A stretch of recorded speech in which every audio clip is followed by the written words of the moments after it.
ఉద్యోగ పర్వము మహాభారతం ఇతిహాసంలోని 5వ భాగము. ఆంధ్ర మహాభారతంలో ఈ భాగాన్ని తిక్కన అనువదించాడు.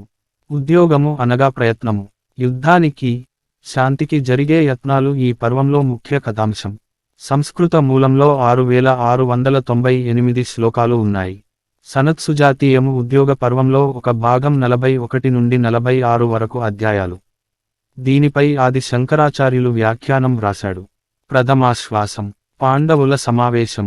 ఉత్తరాభిమన్యుల వివాహం గడిచి 4 రోజుల తరువాత ధర్మరాజు తన సోదర, పుత్ర సమేతంగా విరాటరాజు కొలువు కూటంలో ప్రవేశించాడు.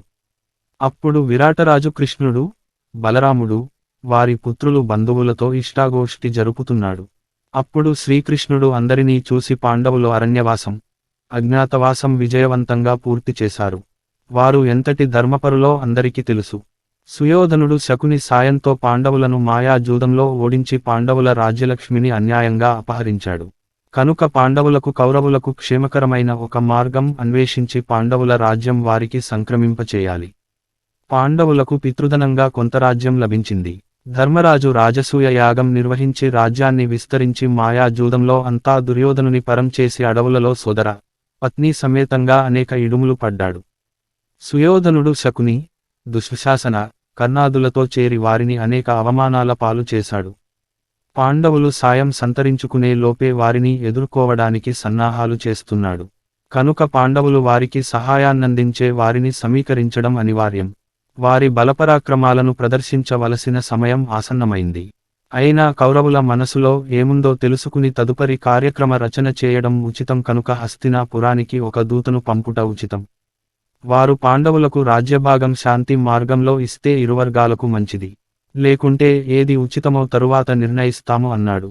అప్పుడు బలరాముడు లేచి తమ్ముడు శ్రీకృష్ణుడు చెప్పినది ఉచితం. ఇరువర్గాలకు ఇది క్షేమకరం. మనం ఒక దూతను కౌరవేంద్రుని వద్దకు పంపుదాము. జూదం ఆడటం సరిగా ఎరుగని ధర్మనందనుడు జూదానికి సిద్ధంగా ఉన్న కర్ణ దుర్యోధనాదులను వదిలి జూదంలో నిపుణుడైన శకునిని ఆటకు పిలిచి అతని చేతిలో ఓడిపోతూ రోషావేశంతో జూదంను కొనసాగించి ఓడిపోయాడు. దానిలో శకుని తప్పేమీ లేదు. తన ప్రావీణ్యంతో రాజ్యాన్ని జూదంలో గెలిచి సుయోధన పరం చేశాడు. ఇందులో దుర్యోధనుని అపరాధం ఏమీ లేదు. కనుక ఇక్కడి నుంచి వెళ్లే దూత ధృతరాష్ట్రుడికి నమస్కరించి వినయపూర్వకంగా వారికి ఏ విధంగానూ కోపం తెప్పించకుండా సంభాషించి కార్యాన్ని చక్కబెట్టేలా ఉండాలి అన్నాడు. సాత్యకి ఆవేశం. విరాటుడి సభలో మాట్లాడుచున్న శ్రీకృష్ణుడు, బలరాముని మాటలు సాత్యకికి కోపం తెప్పించాయి. బలరామ, నువ్వు ఇలా మాట్లాడటం తగదు. ఇలా మాట్లాడటం నీకే తగింది. మనుష్యునికి ఎలాంటి హృదయం ఉంటే వారు అటువంటి మాటలే మాట్లాడుతారు. దుర్యోధనుడు మంచి వాడంటున్న నిన్ను మాట్లాడించి వింటున్న వారిని అనాలి.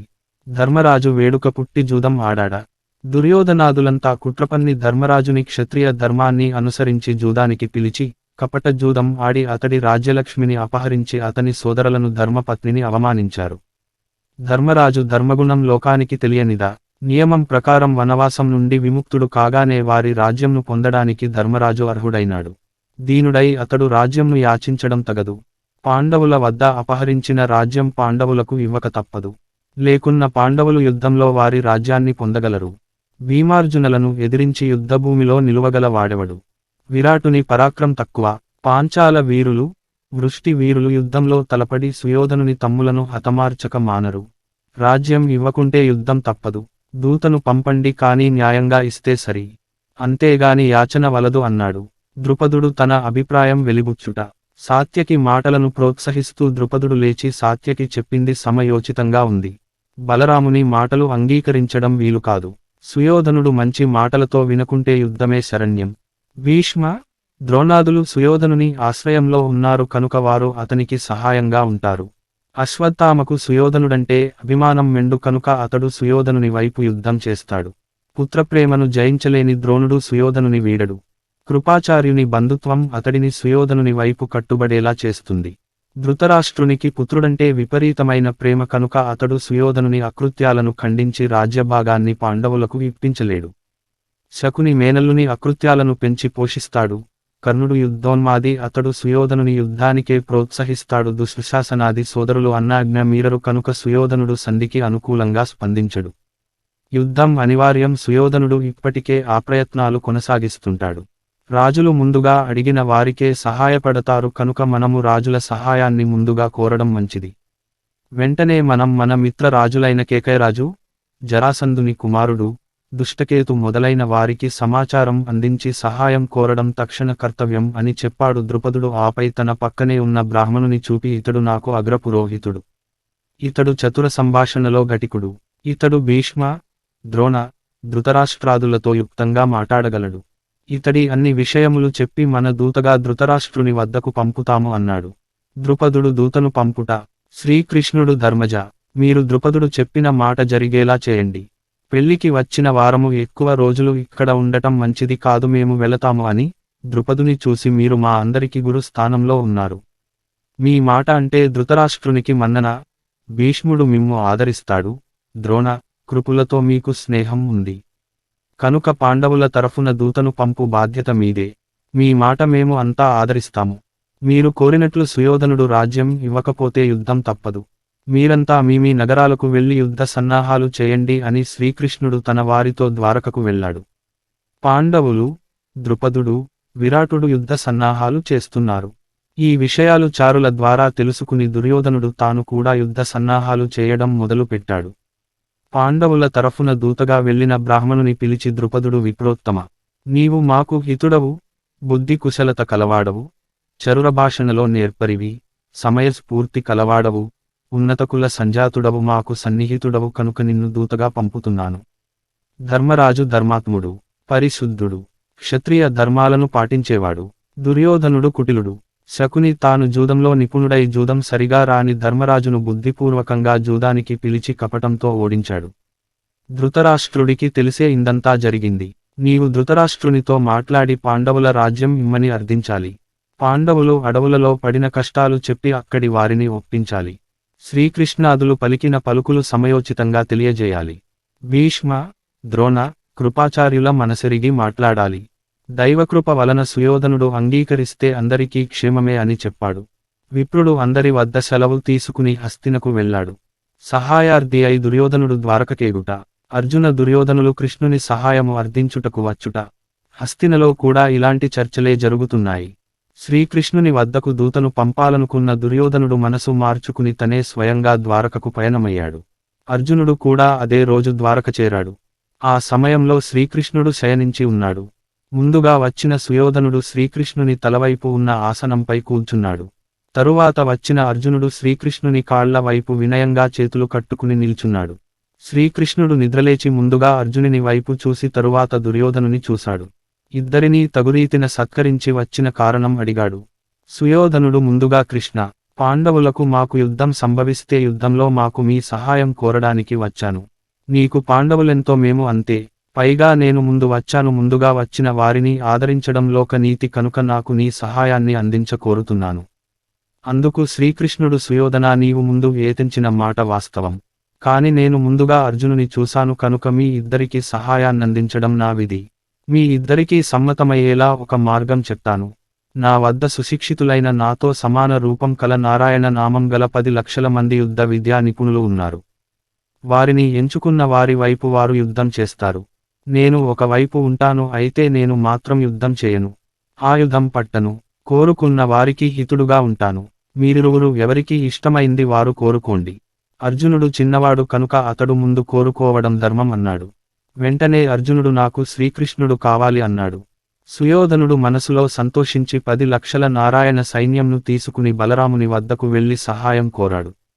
బలరాముడు, సుయోధన, అభిమన్యుని వివాహ సమయంలో నేను నిన్ను సమర్థించాను. అందుకు కొందరు వ్యతిరేకించారు. ఆ విషయానికి నీకు తెలిసే ఉంటుంది. ఇరుపక్షాల్తోనూ మనకు సమాన బంధుత్వం ఉన్నదని గుర్తు చేశాను. నా మాటను కృష్ణుడు స్వీకరించలేదు. నాకు కృష్ణుడంటే అభిమానం. అతడిని విడిచి నేను ఒక్క క్షణం కూడా ఉండలేను. కనుక నేను ఎవరి పక్షం వహించక ఊరక ఉంటాను అన్నాడు. సుయోధనుడు బలరాముని వద్ద వీడుకోలు తీసుకుని కృతవర్మ వద్దకు వెళ్లి సహాయం అర్థించాడు. కృతవర్మ ఒక అక్షౌహిణి సైన్యాన్ని సహాయంగా ఇచ్చాడు. దానిని తీసుకుని సుయోధనుడు హస్తినకు తిరిగి వెళ్ళాడు. అర్జునుని అంతర్యం. కృష్ణుని తన వైపు నుండవలనని కోరుకున్న అర్జునుడు. శ్రీకృష్ణుడు, అర్జున, అదేమిటి నన్ను కోరుకున్నావు? ఆయుధము పట్టని యుద్ధం చేయని నా వల్ల నీకు మేలు ఏమిటి అన్నాడు. అర్జునుడు, కృష్ణ, నీవు యుద్ధంలో వారందరిని సంహరించగలవాడవు. వారిని చంపితే ఆ కీర్తి నీకు చెందుతుంది. నేను కూడా వారిని సంహరించి ఆ కీర్తిని పొందాలనుకుంటున్నాను. నిన్ను ఎదిరించి నేను గెలవగలనా? పైగా నీవు ఉన్న వైపు విజయలక్ష్మి ఉంటుంది కనుక నీ తోడ్పాటు చాలు. దానితో నేను యుద్ధం చేసి రాజ్యం హస్తగతం చేసుకుని ధర్మరాజుని నిలపడమే అతనికి ఖ్యాతి గాని నీవు గెలిచిన రాజ్యానికి ధర్మజుని రాజుని చేయడం ధర్మమా? నీవు మా వైపు ఉంటే చాలు. నా చిరకాల వాంఛ అయిన నీ సారథ్యం ప్రసాదించి నన్ను అనుగ్రహించు అదే చాలు అన్నాడు. శ్రీకృష్ణుడు అర్జున, నీ కోరిక తప్పక తీరుతుంది. నీకు సారథ్యం వహించి విజయలక్ష్మిని నీకు స్వంతం చేస్తాను. మనం వెళ్లి ధర్మరాజుతో ఆలోచించి తదుపరి కార్యాచరణ చేద్దాము పద అని అర్జునునితో ఉపప్లావ్యం చేరాడు. శల్యుడు సుయోధనునికి సాయం అందించుట. ధర్మరాజు పంపిన దూతలు శల్యుని వద్దకు వెళ్లి పాండవులకు సైన్య సహాయం చేయమని ధర్మజుని కోరిక వెలిబుచ్చారు.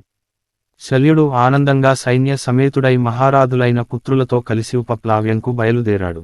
చారుల ద్వారా విషయానికి గ్రహించిన సుయోధనుడు శల్యుడు వచ్చు మార్గంలో తన మనుషుల ద్వారా వారి సైన్యానికి సకల మర్యాదలు, ఆహారపానీయములు, సౌకర్యాలు సమకూరేలా చేశాడు.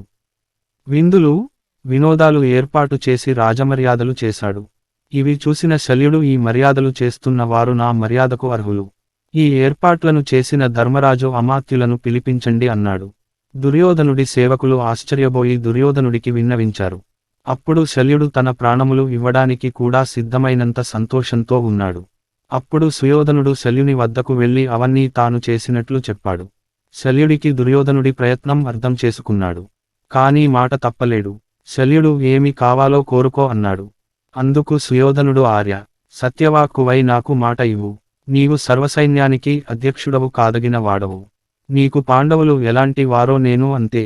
నేను నీ భక్తుడను, ఆదరించదగిన వాడను. కాబట్టి నా కోరికను మన్నించి నాకు సహాయం చేయి అన్నాడు.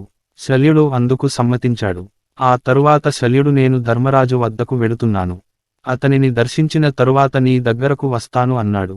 సుయోధనుడు అలాగే వెళ్ళండి కాని నాకిచ్చిన మాట మరవవద్దు అన్నాడు. శల్యుడు అందుకు అంగీకరించి ధర్మరాజు చూడటానికి ఉపప్లావ్యం చేరాడు. ధర్మరాజు తన తమ్ములు ద్రౌపది, సుభద్ర, అభిమన్యుడు ఇతర బంధుమిత్రులతో శల్యునికి సాదర స్వాగతం పలికాడు. శల్యుడు ధర్మరాజును ఆలింగనం చేసుకుని ధర్మరాజా, కష్టసాధ్యమైన అరణ్యవాసాన్ని, అంతకంటే కష్టమైన అజ్ఞాతవాసాన్ని పూర్తి చేశారు. మీరు నమ్ముకున్న సత్యనిష్ట, ధర్మనిష్టకు నిలబడ్డారు అని శ్లాఘించి సుయోధనునికి ఇచ్చిన వరాన్ని వివరించాడు. ధర్మరాజు మీరు సుయోధనునికి ఇచ్చిన వరం మంచిదే. దానిని నెరవేర్చండి. అలాగే నా కోరిక నెరవేర్చండి. రాబో యుద్ధంలో అర్జునునకు శ్రీకృష్ణుడు సారథ్యం వహిస్తున్నాడు. సుయోధనుని పక్షంలో మీకంటే సారథ్యంలో నేర్పరి లేడు. కర్ణుడు అర్జునుని మీద పగద్వేషంతో రగిలిపోతుంటాడు. నా పరిశీలనను బట్టి కర్ణార్జునులు ఇద్దరికీ ద్వంద్వయుద్ధం వచ్చినప్పుడు కర్ణునికి మిమ్మల్ని సారథ్యం చేయమంటే ఆ బాధ్యత తీసుకుని కర్ణునికి ఉత్సాహ భంగం చేస్తూ అర్జునుని కాపాడండి. ఇది అకృత్యం అని తలపక నా కోరిక మన్నించండి అని కోరాడు. శల్యుడు ధర్మరాజు అంతర్యం గ్రహించాడు. ధర్మనందన, సుయోధనుడు కోరితే కర్ణునికి సారథ్యం వహించి నీ కోరిక నెరవేరుస్తాను. జూద సమయంలో కర్ణుడు పలికిని పరుష వాక్యాలు, అందువలన మీరు పడిన కష్టాలు అన్ని సుఖదయాలు అవుతాయి. ధర్మరాజా, ఇదే కాదు, నీవు ఇంకేమి కోరినా చేస్తాను. మీకు జరిగిన అవమానం, అడవులలో మీరు పడిన కష్టాలు మరవడం ఎవరి తరం?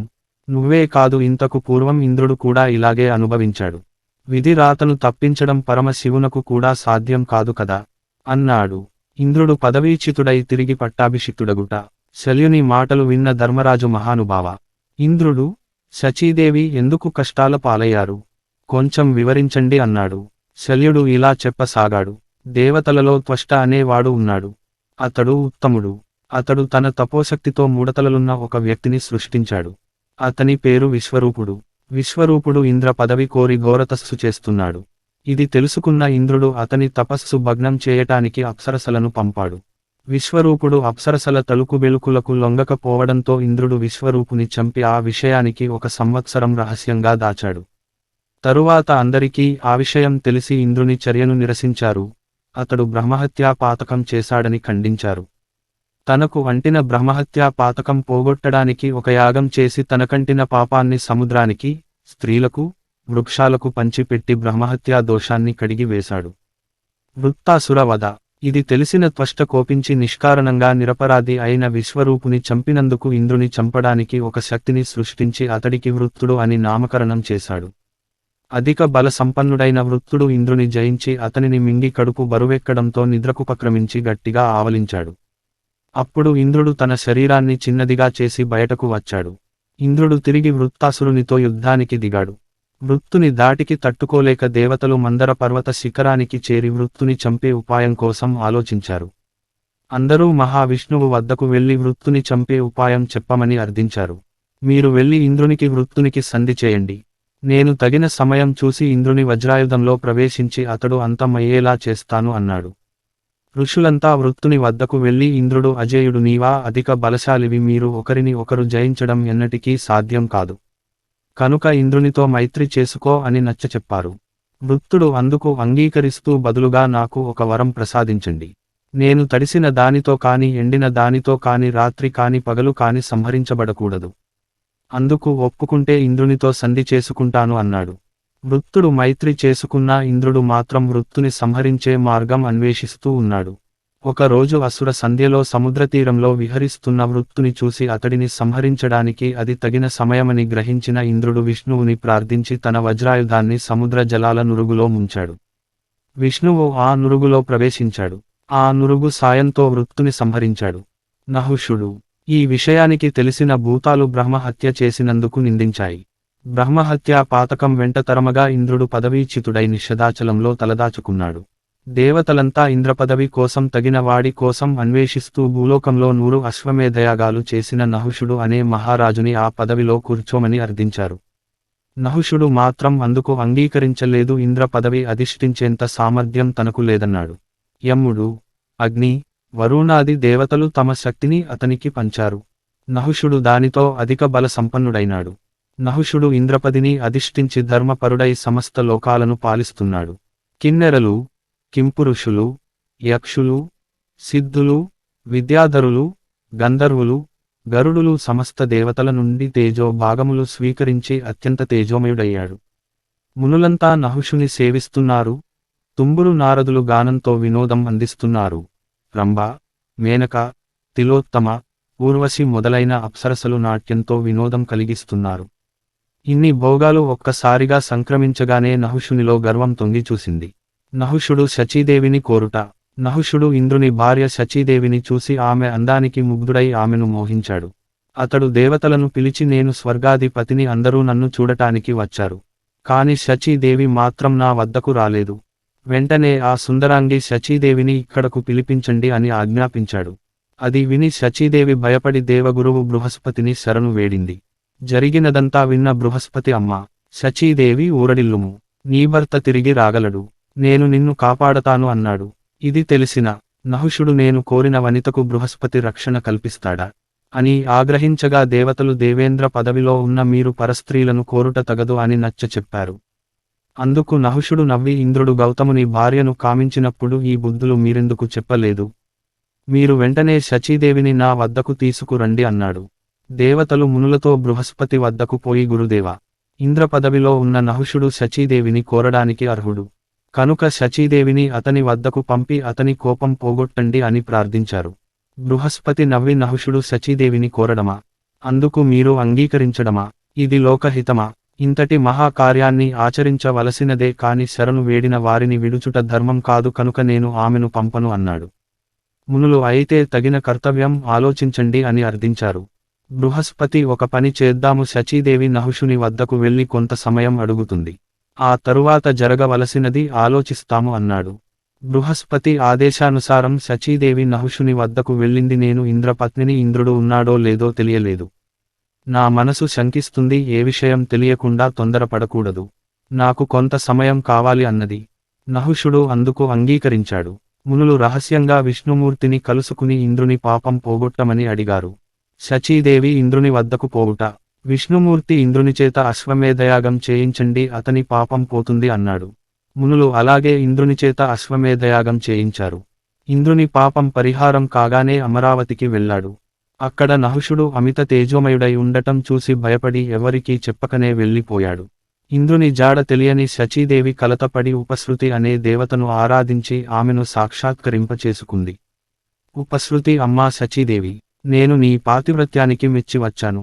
నీవు నా వెంట వచ్చిన ఎడల నీ భర్తను చూడగలవు అని ఉపశృతి శచీదేవిని హిమాలయాలకు ఉత్తర దిక్కున ఉన్న మంజుమంతము అనే పర్వతము వద్దకు తీసుకువెళ్ళింది.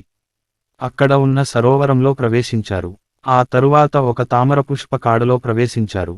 అక్కడ సూక్ష్మరూపంలో ఉన్న ఇంద్రుని చూపి ఉపశృతి అమ్మ, నీ భర్త ఇక్కడ ఉన్నాడు చూడు అని చెప్పి ఉపశృతి అదృశ్యమైంది. ఇంద్రుడు ఆశ్చర్యపడి నేను ఇక్కడ ఉన్నది నీకెలా తెలుసు అని శచీదేవిని అడిగాడు. శచీదేవి జరిగినది అంతా చెప్పినాదా, నీవు నహుషుని చంపి నన్ను రక్షించాలి అని వేడుకుంది. ఇంద్రుడు దేవి, నహుషుడు ఇప్పుడు నా కంటే బలవంతుడు. దేవతలు ఋషులు అతనికి తమ శక్తులు ప్రసాదించారు. కనుక అతను అజేయుడు. శత్రుశక్తి సంపన్నుడై ఉన్నప్పుడు వేచి ఉండటం రాజనీతి. అతనికి నీ మీద మోహం కలిగింది, మనం దానిని అనుకూలంగా మార్చుకోవాలి. నీవు అతనితో సఖ్యం నటించి నీవు నన్ను పొందాలంటే సప్తృషి వాహనంపై రమ్మని చెప్పు, దానితో అతని పుణ్యం క్షీణించి పతనం కాక తప్పదు. ఆపై నేను అతనిని జయించడం సులువు అన్నాడు. అందుకు అంగీకారం చెప్పి శచీదేవి అమరావతికి తిరిగి వచ్చింది. నహుషుడు మరలా శచీదేవి వద్దకు వచ్చి తన కోరిక తీర్చమని అడిగాడు. శచీదేవి, మహేంద్ర, నేను పెట్టిన గడువు ఇంకా మిగిలి ఉంది. ఆ గడువు తీరగానే నీవు సప్తృషి వాహనం మీద వస్తే నేను నిన్ను వరించగలను అని చెప్పింది. మోహావేశంలో ఉన్న నహుషుడు ఉచితానుచితాలు మరచి మునులను వాహనంగా చేసుకుని తిరగసాగారు. శచీదేవి బృహస్పతి వద్దకు పోయి నన్ను నా నాదుని రక్షించండి అని అడిగింది. బృహస్పతి శచీదేవి, చింతించ పని లేదు, నహుషుడు ఋషి వాహనంతో శక్తిని కోల్పోతాడు అన్నాడు. బృహస్పతి ఇంద్రుని వెతికించుట. బృహస్పతి అగ్ని దేవుని పిలిచి ఇంద్రుడు ఎక్కడ ఉన్నాడో వెతకమని చెప్పాడు. అగ్ని ఒక స్త్రీ రూపం ధరించి మనోవేగంతో అంతా వెతికి చూశాడు. అష్ట దిక్కులు, భూమి, అంతరిక్షం, కొండలు, అడవులు ఎక్కడ వెతికినా ఇంద్రుని జాడ తెలియలేదు. అగ్ని దేవగురు, నాకు సాధ్యమైనంత వెతికాను, ఎక్కడా కనిపించలేదు. సృష్టి క్రమంలో నీటి నుండి అగ్ని, బ్రాహ్మణుల నుండి క్షత్రియులు, రాళ్ల నుండి లోహములు పుట్టాయి. ఆ విధంగా పుట్టిన వాటికి తమ ప్రతాపం ఎక్కడ చెల్లినా తమ జన్మస్థానంలో చెల్లదు. కనుక నాకు జలప్రవేశం నిషిద్ధం, కనుక అక్కడ నేను వెతకలేను అన్నాడు. బృహస్పతి అగ్నిదేవా, నీకు సకల చరాచరములలో ప్రవేశం కలదు. నీవు చేరజాలని ప్రదేశం లేదు. నీకు నేను నీటిలో ప్రవేశించే అర్హత కలిగిస్తాను. అక్కడ కూడా ఇంద్రుని కొరకు వెతుకు అన్నాడు. ఆ తరువాత అగ్ని జలరాశులలో కూడా వెతికి తామర తూడులో ఉన్న ఇంద్రుని కనుగొన్నాడు. వెంటనే బృహస్పతి ఇంద్రుని వద్దకు వెళ్ళాడు. అతనితో, ఇంద్ర, నీ తప్పు ఏమీ లేదు. వృత్తాసురుని వధ ఎలా పాపం అవుతుంది? నీ తప్పు లేకనే నువ్వు పదవి త్యజించావు. మార్గాంతరం లేక నహుషునికి పదవి కట్టపెడితే అతడు దేవతలు ఇచ్చిన శక్తితో బలగర్వితుడై ప్రవర్తిస్తున్నాడు. తనను మోయడానికి ముని పల్లకి ఉపయోగించి తన శక్తి క్షీణింప చేసుకున్నాడు. కనుక ఇది అతనిని జయించడానికి తగిన సమయం. నీవు వచ్చిన సమయంలో నహుషుడు బలవంతుడు, కాని ఇప్పుడు అతడు శక్తిహీనుడు. అశ్వమేధయాగం చేసి పాపాన్ని పోగొట్టుకున్న నీవు ఇప్పుడు ఇంద్ర పదవికి అర్హుడవు. కనుక నీవు వచ్చి నహుషుని జయించి నీ పదవిని తిరిగి స్వీకరించు అన్నాడు. అష్టదిక్పాలకులు కూడా ఇంద్రుని వద్దకు వచ్చారు. అందరూ నహుషుని జయించే ఉపాయం గురించి ఆలోచిస్తున్న సమయంలో అగస్త్యుడు అక్కడకు వచ్చి, ఇంద్రా, నహుషుడు పదవీ భ్రష్టుడు అయ్యాడు. ఇక నీవీ నీ సింహాసనం అధిష్ఠించవచ్చు అన్నాడు. నహుషుడు పదవీ భ్రష్టుడు అగుట, వాహనముపై నుండి పడిపోవుచున్న నహుషుడు. ఇంద్రుడు అగస్త్యునకు నమస్కరించి నహుషుడు ఎలా పదవీచ్యుతుడైనాడు చెప్పని అడిగాడు. అగస్త్యుడు మునులంతా అతని వాహనం మోస్తూ బాధపడుతున్న సమయంలో ఒకనాడు నహుషుడు బ్రాహ్మణులతో ఇష్టాగోష్ఠి జరుపుతున్న సమయంలో ఋషులు ఇలా అడిగారు: గో సంప్రోక్షణమందు బ్రాహ్మణములైన మంత్రములు చెప్పబడినవి, అవి నీకు ప్రమాణ భూతములా అని అడిగారు. అందుకు నహుషుడు గర్వంతో, అవి నాకు ప్రమాణములు కావు అన్నాడు. నేను అతనికి అడ్డు చెబుతూ ఋషులచే అభినందితమైన మంత్రములను నిందించుట అజ్ఞానము అన్నాను. అందుకు నహుషుడు కోపించి నా తలపై తన్నాడు. దానితో అతని పుణ్యము, తేజమును కోల్పోయాడు. అప్పుడు నేను, నహుష, మునులను వాహనంగా చేసుకుని వారిని అవమానించావు.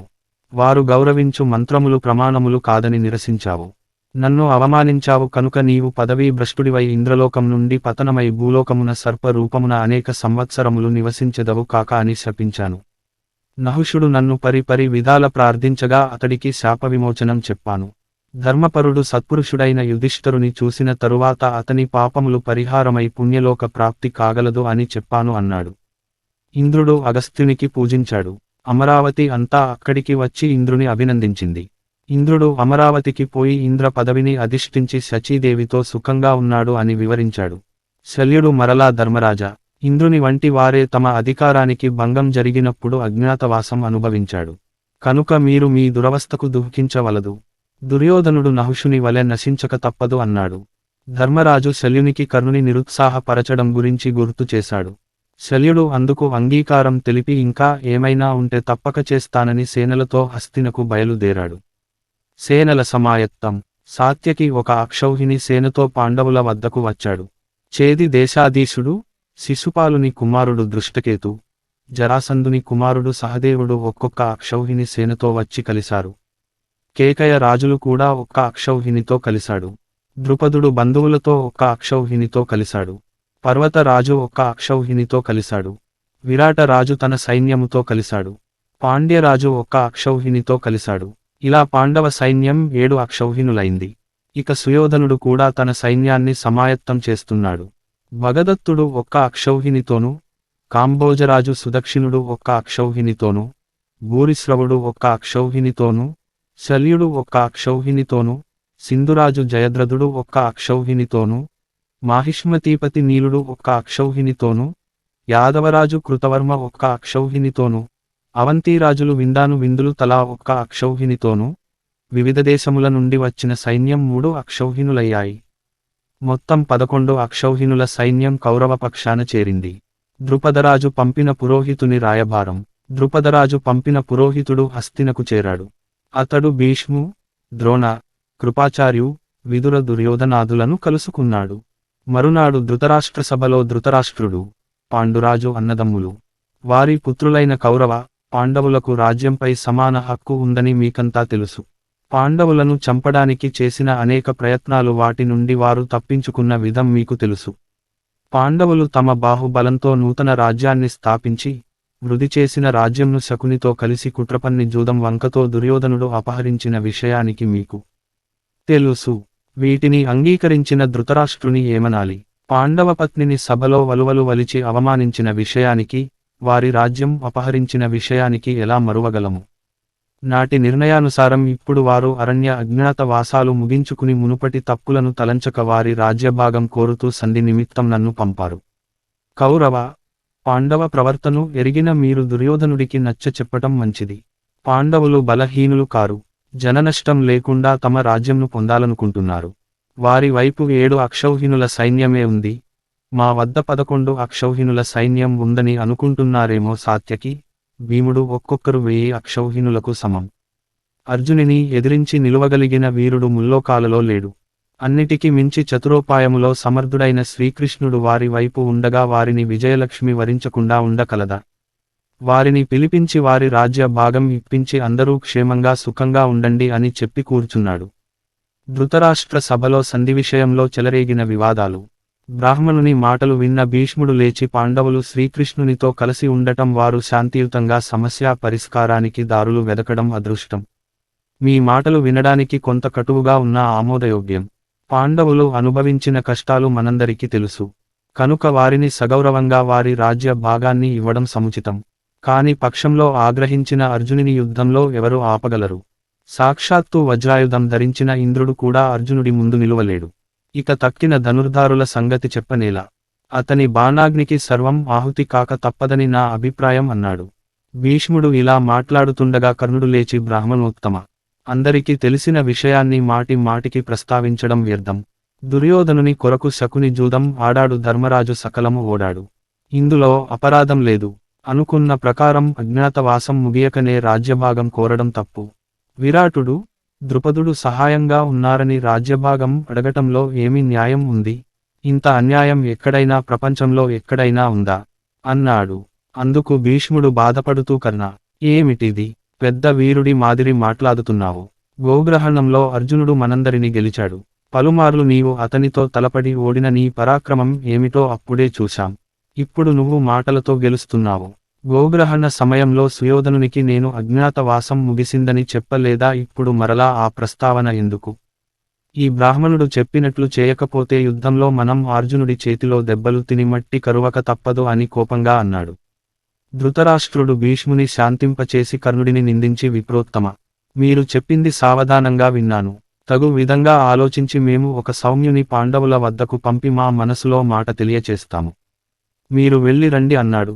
సంజయుని సంధి కొరకు ఉపప్లావ్యం పంపుట. ధృతరాష్ట్రుడు సంజయుని పిలిచి సంజయ, పాండు రాజకుమారులు ఉపప్లావ్యంలో ఉన్నారు. నీవు వారి వద్దకు వెళ్లి శ్రీకృష్ణుని సాన్నిధ్యంలో వారితో అజ్ఞాతవాసాలు ముగించుకున్నందుకు అభినందిస్తున్నాని చెప్పు. సుయోధనుడు వివేచనా శూన్యుడు కనుక ఇన్ని అనర్థాలు జరిగాయి అని తెలుపుము. ధైర్యవంతులు, ఉత్సాహవంతులు అయిన పాండవుల దోషం ఏమీ లేదని చెప్పు. పాలు, నీళ్లలాగా అన్నదమ్ములను కలిసి ఉండమని చెప్పు. వారు వారి తండ్రి రాజ్యభాగానికి అర్హులని చెప్పు. మనలను అసత్యవాదులని పాండవులు నమ్మరు, కాని ధర్మాత్ముడైన ధర్మరాజుకు రాజ్యభాగం ఇవ్వకుండా ఉండలేము కదా. మేము గర్వించి ఇవ్వకున్న శ్రీకృష్ణుని సారథ్యంలో అర్జునుడు ముల్లోకాలను క్షోభెట్టగలడు. భీముని తలచిన దడ పుడుతుంది. నకుల, సహదేవుల పరాక్రమం సామాన్యం కాదు. ద్రుపద, సాత్యకులు తక్కువ వారు కాదు. వారి మిత్రులు కేకయ రాజు, పాండ్యుడు ఎవరికీ తీసిపోరు. ఇక ధర్మజుని ఆగ్రహం ఎదుర్కొనుట రుద్రునికైనా సాధ్యం కాదు. కనుక ధర్మజుని వద్దకు వెళ్లి అతని తమ్ములకు ఆగ్రహం కలుగకుండా ప్రీతి కలిగేలా మాట్లాడు. శాంతి కలిగేలా మాట్లాడి కార్యం సఫలం చేసుకుని రా అన్నాడు. సంజయుని రాయబారం. పాండవులను కలసిన సంజయుడు ఉపప్లావ్యం చేరి అర్జునునితో కూడి ఉన్న శ్రీకృష్ణుని వద్దకు వెళ్ళాడు. మరునాడు సభలో ధర్మజునితో ధర్మజ, నిన్ను కలుసుకోవడం నా అదృష్టం. మీ తండ్రి ధృతరాష్ట్రుడు మీరు ఇక్కడ క్షేమంగా ఉన్నందుకు ఆనందించాడు. మీ యోగక్షేమం కనుక్కు రమ్మని నన్ను పంపాడు అన్నాడు. ధర్మరాజు, మా పెదనాన్న దయ వలన మేము క్షేమంగా ఉన్నాము. మా క్షేమం కొరకు పెదనాన్న మిమ్ము పంపడం మా అదృష్టం. నిన్ను చూస్తూ ఉంటే సాక్షాత్తు మా పెదనాన్నను చూసినట్లున్నది. వారు క్షేమమా? వారి పుత్రులు క్షేమమా? మనుమలు క్షేమమా? భీష్మ, ద్రోణ, కృప, అశ్వత్థామలు క్షేమమా? కౌరవులు వారిని ఆదరిస్తున్నారా? బ్రాహ్మణులను కౌరవులు ఆదరిస్తున్నారా? వారికి మేమిచ్చిన గ్రామాలను దుర్యోధనుడు లాగుకొనలేదు గదా. గురు ద్రోణాచార్యుడు, కృపాచార్యుడు మా విషయంగా దోషములను ఎంచడం లేదు కదా. ఒక్కసారిగా పిడుగుల వంటి 60 తీక్ష్ణ బాణములను ప్రయోగింపగల అర్జునుడి బాహుబలమును స్మరిస్తున్నారా? గదచేత ధరించి దట్టమైన అడవులలో సంచరించే మదపుటేనుగులాగా యుద్ధరంగంలో సంచరించే భీమసేనుడిని స్మరిస్తున్నారు గదా. మునుపు రాజసూయయాగ సందర్భంగా తనకెదురైన కళింగ రాజును జయించిన సహదేవుని, శిబిని, త్రిగర్త రాజులను జయించిన నకులుడిని స్మరిస్తున్నారా? దురాలోచనతో ద్వైత వనంలోకి ఘోషయాత్రకు వచ్చి బందీలైన ధృతరాష్ట్ర కుమారులను బంధ విముక్తి చేసిన భీమార్జునులను, ఆ సంగతిని స్మరిస్తున్నారా? అన్నాడు. సంజయుడు దానిలోని అంతరార్థం అర్థం చేసుకుని తన వాదన వినిపించడం మొదలు పెట్టాడు. ధర్మజ, నీవు అడిగినట్లే అందరూ కుశలంగా ఉన్నారు. సుయోధనుని చుట్టూ అవినీతి పరులు, దూరంహంకారులు, నీతిమంతులు, సత్వసంపన్నులు ఇలా అనేక ప్రవృత్తులు కలవారు ఉన్నారు. వారు ఒకరి మాట ఒకరు వినరు. కౌరవులు యుద్ధ ప్రసంగంలో మీ గురించి, వీరాగ్రేసరులైన భీమార్జునుల గురించి స్మరిస్తున్నారు. ధర్మజ, నీవు మంచి మనసుతో సంధి ప్రయత్నం చేశావు, కాని వృద్ధుడైన ధృతరాష్ట్రునికి మనసు నిలకడగా లేదు. కొడుకుల మాట కాదనలేకపోతున్నాడు. మనసులో మదన పడుతున్నాడు. కనుక అజాత శత్రువైన నీవు పెద్ద మనసు వహిస్తే బాగుంటుంది. ఇచ్చిన దానం తిరిగి స్వీకరించడం ధర్మమా? హస్తినాపుర ప్రజలు శత్రువులను ఎదుర్కొన్నప్పుడు మిమ్ములను తలచుకుంటున్నారు. పగవారికి కూడా హాని తలపెట్టరని మిమ్ము కీర్తిస్తున్నారు. ధర్మజ, శ్రీకృష్ణుని సమక్షంలో నిండు సభలో నీతమ్ములు వింటుండగా నాకు తోచినది చెప్తాను అనగానే ధర్మరాజు, సంజయ, నీవు చెప్పదలచినది చెప్పవచ్చు అన్నాడు. సంజయుడి దౌత్యం. సంజయుడు అందరినీ ఒక్కసారి పరికించి, మీ పెదనాన్న ధృతరాష్ట్రుడు శాంతిని కోరుతూ సంధి చేయమని శాంతి సందేశంతో నన్ను పంపాడు. ఇది పాండవులకు కూడా రుచిస్తే శాంతి ఏర్పడుతుంది. ఇది సంయమనం పాటించవలసిన సమయం. మీరు ధర్మస్వరూపులు, శాంత స్వభావులు. మీరు ఓ చిన్న దోషం చేసినా అది తెల్లని వస్త్రం మీద నల్లని మరకలా స్పష్టంగా కనిపిస్తుంది. మీకు సుయోధనుని వలన కష్టం కలిగింది. దానిని నీవు తుడిచివేయాలి. యుద్ధం వలన జన నష్టం జరుగుతుంది. జయాపజయములు సుఖాన్ని ఇవ్వవు. బంధువులు, మిత్రులు, బాలలు, వృద్ధులు నశిస్తారు. అందరినీ పోగొట్టుకుని ఎవరు మాత్రం సుఖపడతారు? మీకు శ్రీకృష్ణుడు పెట్టని కోట, ద్రుపదుడు, సాత్యకి మేరు పర్వతాలు. భీమార్జునులు అరివీర భయంకరులు. ఇక నిన్ను గురించి చెప్పనవసరం లేదు. మిమ్ము దేవతలైనా జయించలేరు. సుయోధనుని పక్షాన భీష్మ, ద్రోణ, కృపాచార్య, అశ్వత్థామ, కర్ణ, శల్యులు అతని కొరకు తమ ప్రాణాలు అర్పించడానికి సిద్ధంగా ఉన్నారు. సుయోధనుని తమ్ములు, కుమారులు అజేయులు, సోమదత్త, బాహ్లికులను శివుడు కూడా జయించలేరు. ఇలాంటి వారు ఒకరితో ఒకరు యుద్ధానికి తలపడితే వినాశనం కాక ఇంకేమి మిగులుతుంది? కృష్ణార్జునలారా, మీకు చేతులెత్తి నమస్కరిస్తాను. మిగిలిన పాండవులు వారి బంధుమిత్రులందరికీ సవినయంగా మనవి చేస్తున్నాను. పాండవులారా, శాంతించండి, ఆగ్రహమును వీడండి, మిమ్ము శరణు వేడుతున్నాను.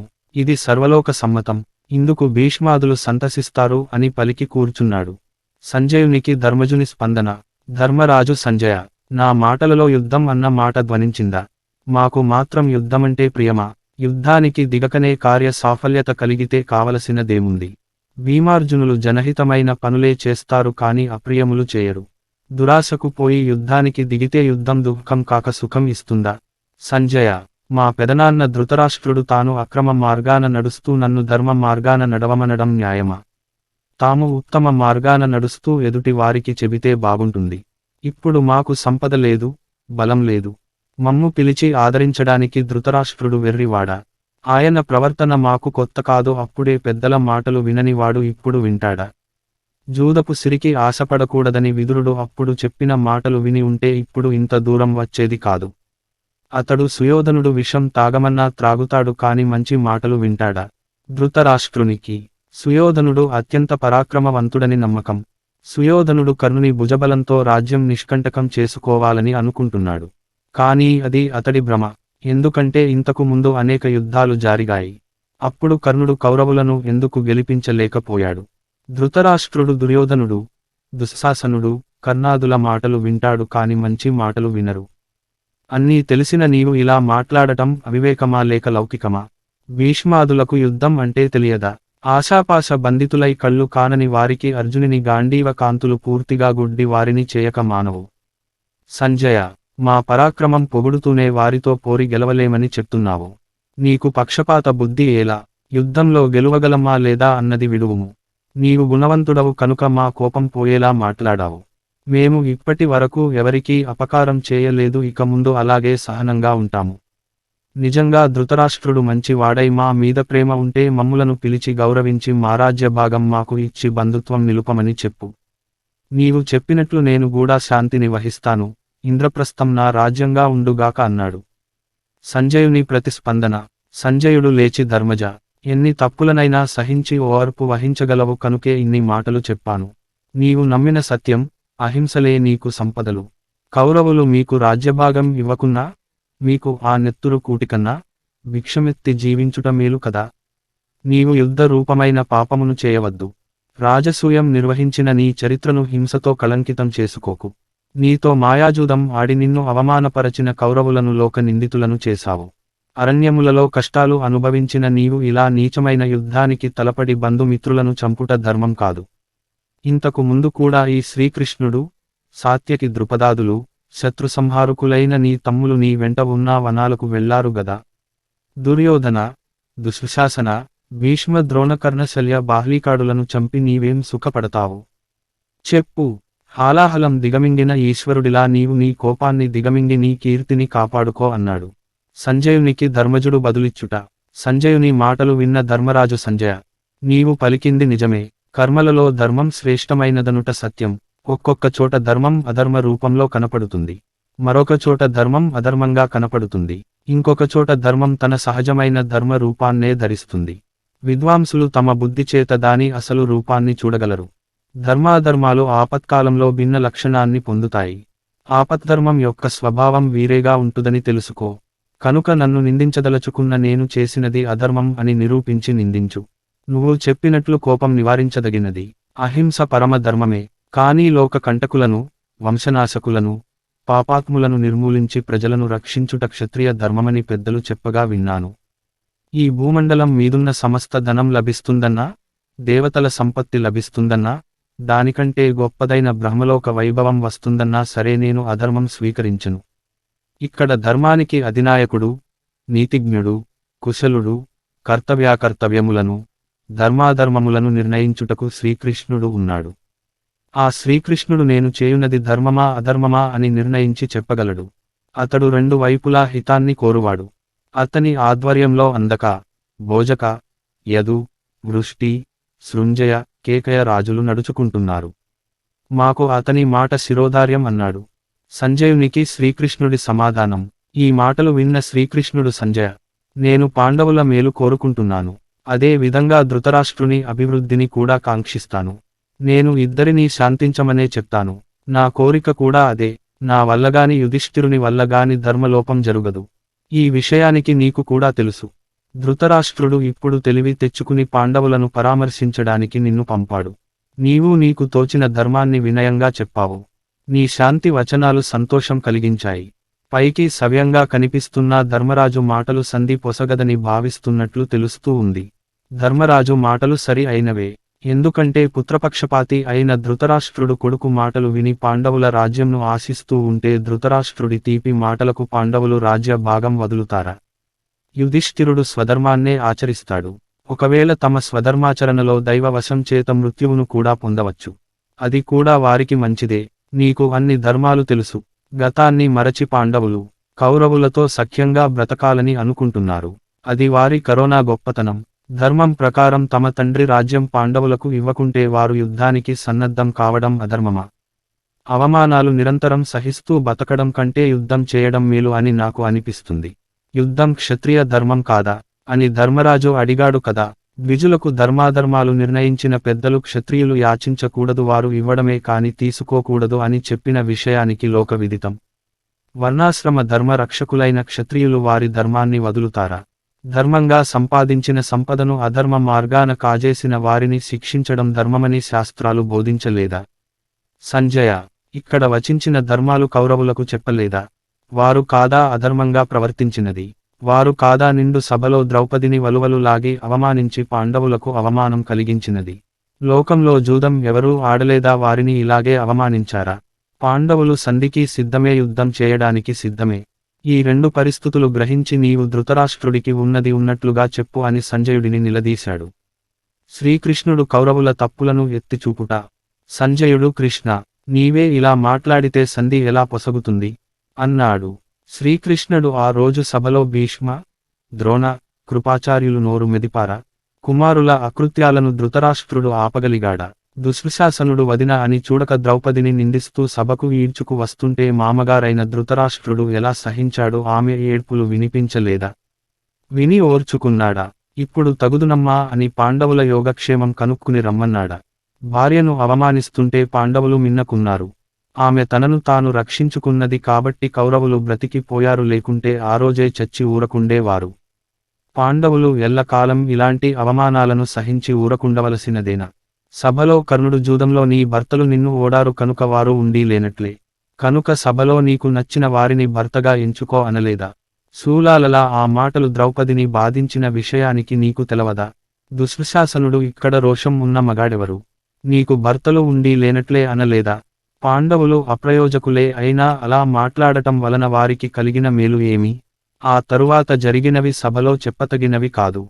ఈ సంధి పొసగదు. అయినా పాండవులకు నచ్చ చెప్పి నేను ఒప్పించి హస్తినకు వస్తాను. కౌరవులకు బుద్ధి చెప్పి వారి రాజ్య భాగం వారికిమ్మని అడుగుతాను, ఇస్తారా? బ్రతికిపోతారు. ఏమైనా కుటిలోపాయం చేశారా? పాండవుల బాణాగ్నికి వారు సమూలంగా నాశనం కావడం తథ్యం. అలా జరగదని ఆశిస్తున్నాను. సంజయ, సుయోధనుడు రోషంతో కూడిన మహావృక్షం. దానికి కాండం కర్ణుడు, కొమ్మలు శకుని, ఫలపుష్పాదులు దుశ్శాసనాది సోదరులు, ఇతరులు దానికి మూలం ధృతరాష్ట్రుడు. అలాగే ధర్మరాజు ధర్మము అనే మహావృక్షం, దానికి అర్జునుడు కాండం, భీముడు శాఖోపశాఖలు, ఫలపుష్పాలు నకుల సహదేవులు. ఈ వృక్షానికి మూలం సద్బ్రాహ్మణులు, వేదములు. నిష్పక్షపాతంగా యోచించి రెండింటిలో ఏది మేలో నీవే చెప్పు. పుత్రులతో కూడిన ధృతరాష్ట్రుడు ఒక మహారణ్యం. పాండుపుత్రులు అందులో సంచరించే సింహాలు. సింహాలు లేని అడవిని కొట్టేస్తారు. అడవి లేక సింహాలు మనజాలవు. కనుక రెండు ఒకరిని ఒకరు ఆశ్రయించుకుంటే అందరికీ మేలే. నేను హస్తినకు వస్తాను. ధృతరాష్ట్రుడు పాండవులను కుమారులలా ఆదరిస్తే వారు కౌరవులను అనుసరించి ఉంటారు. నా మాట అంగీకరిస్తాడో లేదో చూసి కర్తవ్యం నిర్ణయిస్తానని ధృతరాష్ట్రుడికి నికి చెప్పు అన్నాడు. ధర్మరాజు కౌరవుల ప్రముఖులకు ప్రణామములు చెప్పుట. సంజయుడు, నేను వచ్చిన పని సఫలం అయిందని ఆశిస్తాను అని ద్రుపదాదులను చూసి నాకు అనుజ్ఞ ఇస్తే నేను పోయి వస్తాను. ధర్మజ, నా పలుకులలో తప్పేమీ లేదు కదా అన్నాడు. ధర్మరాజు, సంజయ, నీ పలుకులలో అనుచితం లేదో, అధర్మమైన మాటలు నీవు చెప్పవు కదా. నీ ఓర్పు నేర్పు ఎవరికి ఉంటాయి చెప్పు. నీవు హస్తినకు పోయి తాత భీష్మునకు, గురువు ద్రోణునకు, కృపాచార్యునకు నా నమస్కారాలు అందచేయి. మా తండ్రి ధృతరాష్ట్రునికి నమస్కరించానని చెప్పు. దుర్యోధనుని సోదర సమేతంగా క్షేమమడిగానని చెప్పు. విదురుని, శల్యుని వినయంగా అడిగినట్లు చెప్పు. అశ్వత్థామను హక్కున చేరుకున్నానని చెప్పు. బాహ్లికుని, సోమదత్తుని ప్రియంగా పలుకరించానని చెప్పు. కర్ణుడు, శకుని, సైంధవుడు, కృతవర్మలకు వృద్ధులైన రాజులకు మాతో యుద్ధం చేయ సిద్ధమైన సకల రాజులకు ఎవరికి తగినట్లు వారికి సముచిత రీతిలో వినయంగా, వాత్సల్యంగా, బంధుప్రీతిగా నా ప్రణామములు అందచేయి. శత్రువులను జయించి మేము దాసదాసీ జనములను ఉదాసీనపరచకుండా ఆదరించగలమని చెప్పు. ధర్మరాజు కౌరవులకు పంపిన సందేశం. మా తండ్రి ధృతరాష్ట్రుడు సభలో ఉండగా అంగా, శంతనుని రాజ్యాన్ని కాపాడుతున్న నీవు మమ్మునాదరించి చిన్న వయస్సులోనే మారాజ్య భాగాన్ని మాకిచ్చి ఆదరించావు. అలాగే ఇప్పుడు మాకు సంధి చేసి సకల ప్రజానీకాన్ని రక్షించి రాజ్యాన్ని అధర్మం నుండి కాపాడమని చెప్పు. అలా చేస్తే బ్రాహ్మణులు, రాజులు సంతోషిస్తారని చెప్పు. అలాగే తాత భీష్మునితో పాండవులు ఇప్పటికీ శాంతి కాముకులని చెప్పు. యుద్ధం తలపెట్టరని చెప్పు. సుయోధనునితో మేము అత్యంత బలవంతులమైన మమ్ములను రాజ్యం నుండి వెళ్ళగొట్టిన నీ వెర్రితనం, అడవులలో వెన్నంటి వచ్చి మమ్ము కష్టపెట్టిన నీ దురుసుతనం, నిండు సభలో ద్రౌపదిని అవమానించిన నీ తులువతనం ధర్మరాజు సహించాడు అని చెప్పు. అతనిని అతని సోదరులను యుద్ధభూమిలో మరణించవలదని చెప్పు. పరుల సొమ్ముకు ఆశించక మా రాజ్యభాగం మాకిచ్చి క్షేమంగా ఉండమని చెప్పు. యుద్ధానికి దూరంగా ఉండటం వారికే మేలని చెప్పు. సుయోధనునికి ఎవరూ చెప్పేవారు లేక నేను పెద్దవాడిని కనుక చెప్తున్నాను. మా వైపు ఉన్న ధర్మం అతని వైపు ఉన్న అధిక బలాన్ని మహావీరులను హరించగలదని చెప్పు. శ్రీకృష్ణుడు మా పక్షంలో ఉన్నందున మేము జయించగలమని చెప్పు. నా మాట మన్నించి యుద్ధానికి దూరంగా ఉండి అందరినీ కాపాడమని చెప్పు. ఎవరి రాజ్యం వారు చేస్తూ సఖ్యంగా సుఖంగా ఉందామని చెప్పానని చెప్పు. మాకు అర్ధరాజ్యం ఇవ్వలేకున్న కుశస్థలి, వృక్షస్థలి, వాసంతి వారణావతం ఇచ్చి యుద్ధాన్ని నివారించిన బంధుమిత్రులు క్షేమంగా ఉండగలరని చెప్పు. ఇందువలన కురు, పాంచాల, మత్స్య, యాదవ, వృష్టి రాజులు పరస్పరం సఖ్యంగా ఉండగలరని చెప్పు. సంజయుడు ధర్మజ, మీరు ఆనతి ఇచ్చిన ప్రకారం చేస్తాను. మీ తండ్రి గారికి, మీకు, మీ సోదరులకు, వాసుదేవునికి ప్రియంకలిగేలా చేస్తానని విశ్వసిస్తున్నాను అన్నాడు. అర్జునుడు మిత్రమా, నీవు నాకు బాల్యమిత్రుడవు. నీ మంచితనం మాకు తెలుసు. ఆ రోజు ధర్మరాజు దయాగుణం అనే అంకుశంతో భీముని ఆపాడు. ఈ రోజు అదే జరుగుతుంది. ఇక సుయోధనునికి విచారమెందుకు వెళ్ళిరా అన్నాడు. సంజయుడు అందరి వద్ద సెలవు తీసుకుని హస్తినకు బయలుదేరాడు.